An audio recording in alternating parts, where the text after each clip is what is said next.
सात संगत जी प्रेम से कहना धानंकार जी। सात संगत जी, मनुष्य को संतों की कृपा से सद्गुरु मिलता है जो शाश्वत ज्ञान प्रदान करता है। जो जिज्ञासु कहता है कि हे सद्गुरु, मैं प्रत्येक जन्म में तेरी भक्ति चाहता हूँ। जिस समय यह अवस्था प्राप्त होती है उस समय मनुष्य प्रत्येक वस्तु में परमात्मा के दर्शन करता है। तभी वह पूरी तरह समझ सकता है कि ईश्वर के अतिरिक्त संसार कुछ नहीं है। केवल तभी अपने को सबसे नीचा समझकर मति ऊंची करके प्रभु निरंकार की यथार्थ भक्ति करता है। सात संगत जी, कौन क्या कर रहा है कि बजाय जब हम यह सोचते हैं कि मैं क्या कर रहा हूँ, तो समझो हम अपने कर्तव्यों की याद सद्गुरु के बताए ढंग से करके जीवन के उद्देश्य की ओर बढ़ रहे हैं। सभी के साथ आपसीपन, एक दृष्टि का भाव अपना कर चलना सुख की सीढ़ी है।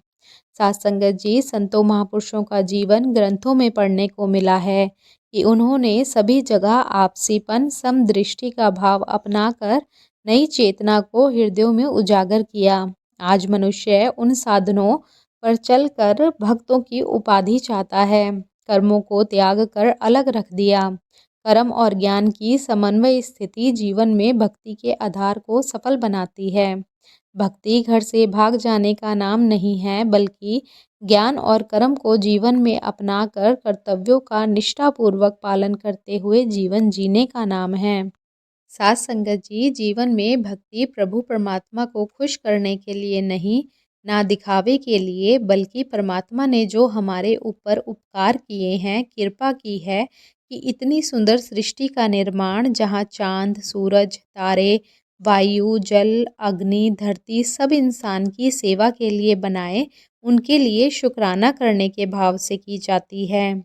इनका पूर्ण आनंद ब्रह्मज्ञानी मनुष्य ही प्राप्त करता है। इन सब प्रभु निर्मित पदार्थों का उपयोग करके शुक्र करता है। परमात्मा, आपका धन्यवाद कि सारी वस्तुएं मेरी सेवा के लिए आपने प्रस्तुत की। दिल में समन्विता की भावना आग जागृत हो जाती है। ऐसे जीवन को प्रारंभ करने की प्रेरणा निरंकारी मिशन प्रदान कर रहा है। संसार में आज दुख, कलह, क्लेश का वातावरण बना हुआ है। परमात्मा को कोसता हुआ मनुष्य आज पराये सुख एवं धन की संपत्ति को देखकर अपने जीवन का चैन खो रहा है। हम अपने जीवन में ऐसी युक्ति को अपनाएं जो एकता, प्रेम, मिलवर्तन, भाईचारे की शक्ति का मार्ग बनाए। जैसे हृदय में प्रेम की लहरें उजागर हों।